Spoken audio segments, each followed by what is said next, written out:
సమస్త మానవాళికి ఆకలి అందించే ధర్మదేవత గోమాత అంటే ఈరోజు మానవులకి ఆట వస్తువులాగా తయారైంది. ఈరోజు చూస్తున్నాం కదా, ఎంత ఘోరంగా దారుణంగా తెలంగాణ ఆంధ్రాలో గోహత్యలు విచ్చలవిడిగా జరుగుతూ ఉన్నాయి. గోవుల్ని కొమ్ములు, కాళ్ళు, చర్మము బతికుండంగా ఒలుసుకొని చంపుతున్న దుష్టులు, దుర్మార్గులు ఈరోజు గోశాలలో తరలిస్తున్నారు. గోరక్షకులు రక్షించి గోశాలలో వాటి ట్రీట్మెంట్ ఇస్తుంటే చాలా గోవులు చనిపోతున్నాయి. రోజుకి ఇన్ని లక్షలు గోవులు చనిపోతున్నాయి.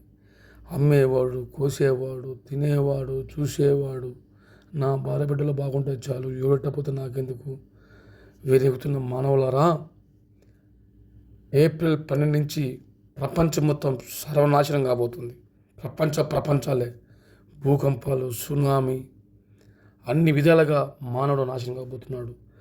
ధర్మదేవత గోడు ఘోష కన్నీరు శాపంగా మారింది. ఇంకా రాసి పెట్టుకోండి, ఏప్రిల్ 12 నుంచి ప్రపంచాలే తలకింద కాబోతున్నాయి.